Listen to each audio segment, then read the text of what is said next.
Magbabahagi po ako sa inyo ng orasyon po. Santo Niño, orasyon po ito para pampaamo sa lahat ng tao.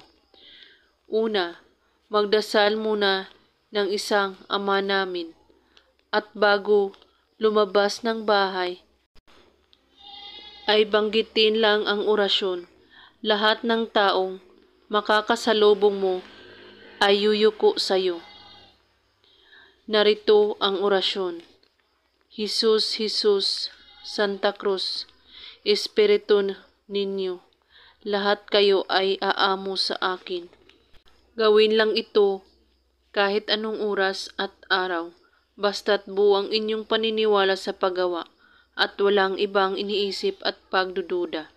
At kung may katanungan po kayo ay magko-comment lang po sa baba. Maraming salamat sa panonood. May God bless us all.